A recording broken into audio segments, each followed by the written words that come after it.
नमस्कार, news and competition cracker channel में आपका स्वागत है। देखते हैं आज की महत्वपूर्ण खबरें। निगम कर्मचारियों को अब मिलेगा कैशलेस इलाज।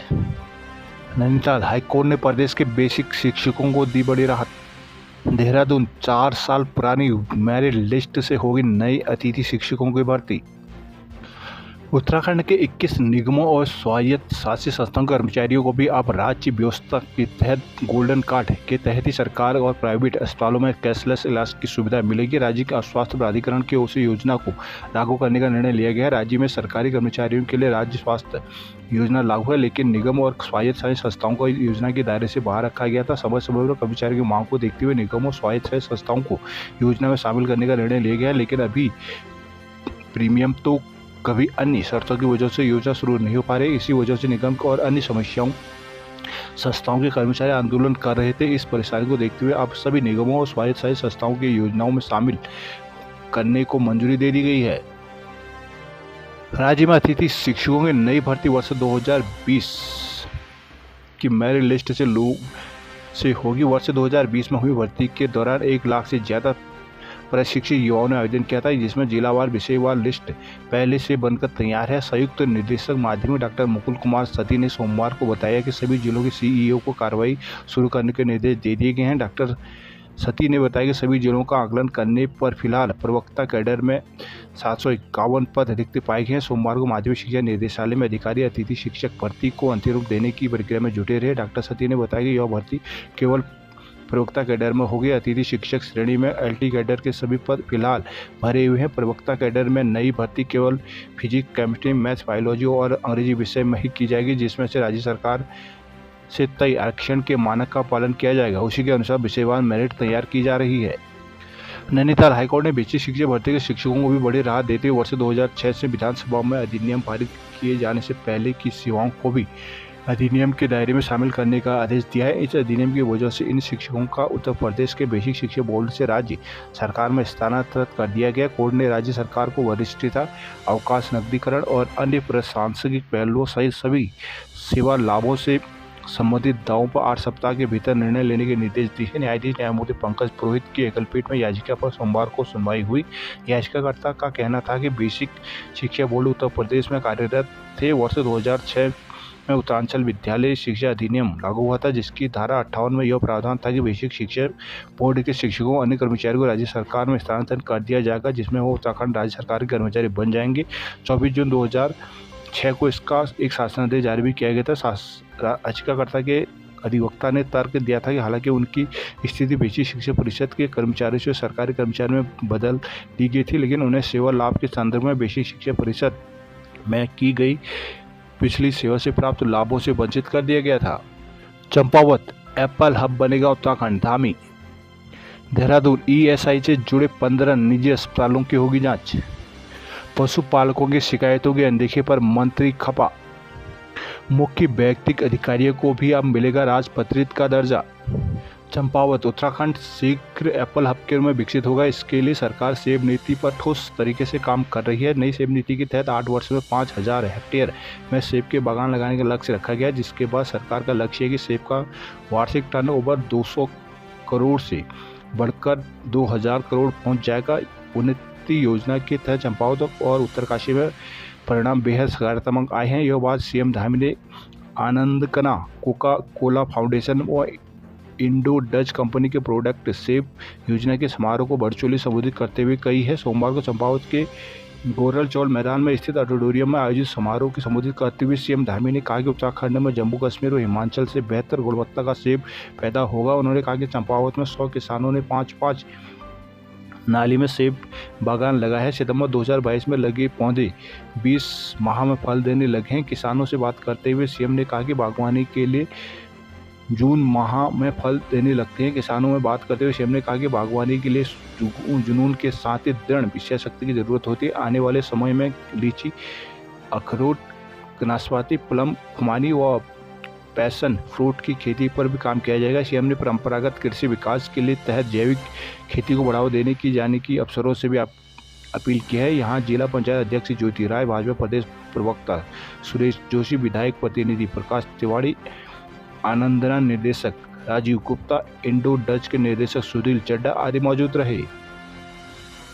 देहरादून ईएसआई के पैनल में शामिल 15 निजी अस्पतालों की जांच की जाएगी। इन अस्पतालों में मरीजों के इलाज के एवज में 350 करोड़ के बिल भेजे। इस मनमानी बिलिंग की अब जांच की जाएगी।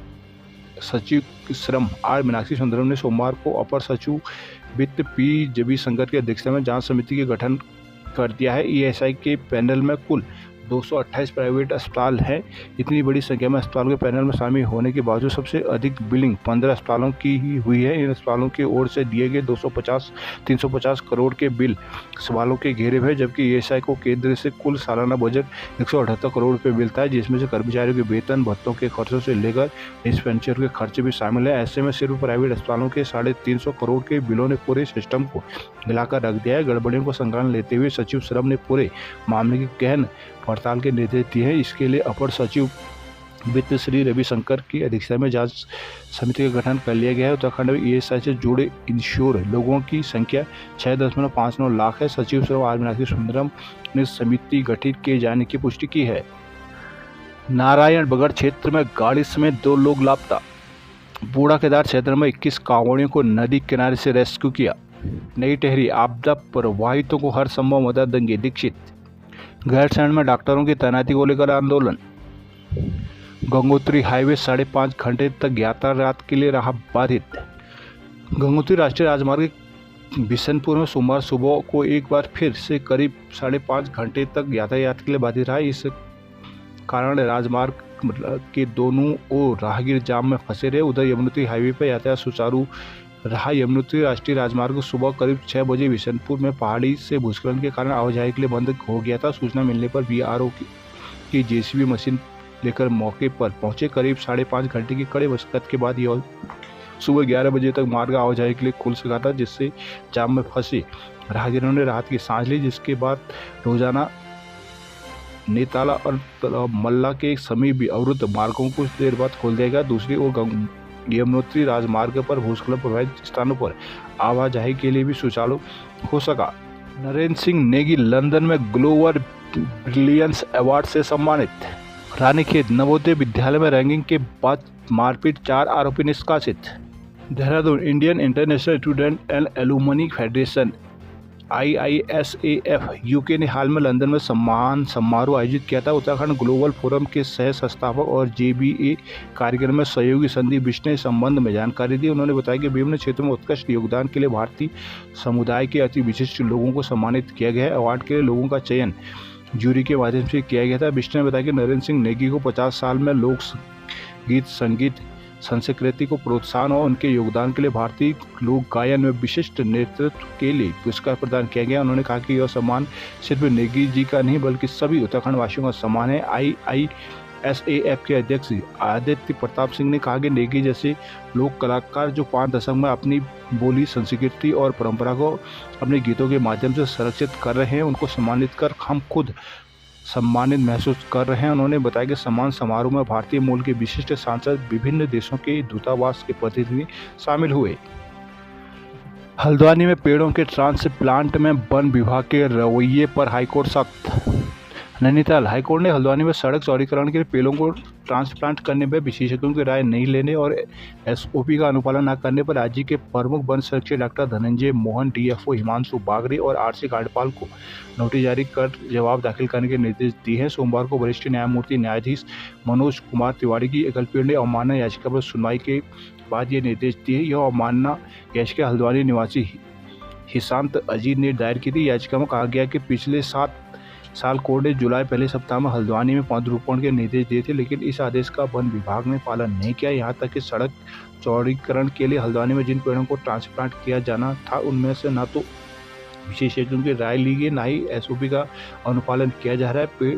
पीठ ने ट्रांसपालन में वानिकी शोध संस्थान के विशेषज्ञों की राय न लेने पर नाराजगी जताते हुए इसे गंभीर माना है। याचिका में यह भी कहा गया कि इन दिनों हल्द्वानी में सड़क चौड़ीकरण के लिए वर्षों पुराने हरे पेड़ों को काटा जा रहा है। इसे लेकर आमजन के नाराजगी व्यक्त करने में वन विभाग ने इन पेड़ों को वैज्ञानिक तरीके से ट्रांसप्लांट करने की बात कही थी। बाद में इन पेड़ों की जड़ों से ऊपर के एक हिस्से को हल्दूचौड़ स्थित गौशाला में गड्ढे बनाकर उसमें खड़ा कर दिया गया। हल्द्वानी में हर घर का लेखा जोखा बनेगा।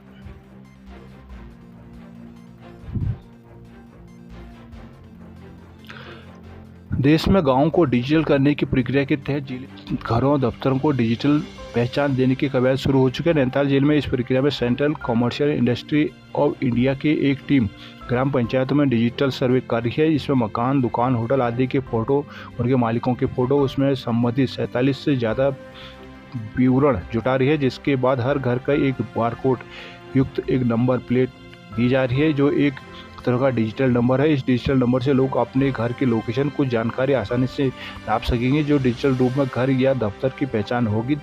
नैनीताल जिले में कोटाबाग और रामनगर में डिजिटलाइजेशन के लिए सर्वे का काम पूरा हो चुका है। रामनगर में पानी की किल्लत के खिलाफ हाईवे पर धरना। रामनगर शहर में पानी की किल्लत को सोमवार अपराह्न बुलर घाटी नई बस्ती के निवासियों ने जल संस्थान के खिलाफ भवानीगंज चौराहे पर धरना दिया। लोगों ने आक्रोश जताया कि 7 दिन से उनके मोहल्ले में लगातार पानी का संकट बना हुआ है। धरने के दौरान लोगों ने आरोप लगाया कि इस बार जल संस्थान के अधिकारियों को अवगत कराया जा चुका है, लेकिन अधिकारी शिकायत का निपटारा करने के बजाय उनकी बात तक नहीं सुनते। नारा लोगों ने धरना देकर जल संस्थान के खिलाफ नारेबाजी की। सूचना पर कोतवाली के एसआई मोहम्मद यूनिस खान ने मौके पर पहुंचकर धरने पर बैठे लोगों को शांत कर उठाया। धरने में मोहम्मद अजीब, निर्देश शकीर, रिस्किन गुप्ता, सलमान, फूल कुमार, रामू सरफराज आदि मौजूद रहे। पिथौरागढ़ में हर हर महादेव के जय घोष से गूंजे शिवालय। अल्मोड़ा में गांव को पालिका में मिलाने का विरोध। द्वाराहाट के अनिल हरबोला बने तटरक्षक बल के अपर महानिदेशक। बागेश्वर में रात भर बारिश ने बढ़ाई दिक्कतें। बागेश्वर में छात्र गुटों में हुई मारपीट। रुद्रपुर में कांग्रेसियों का प्रदर्शन।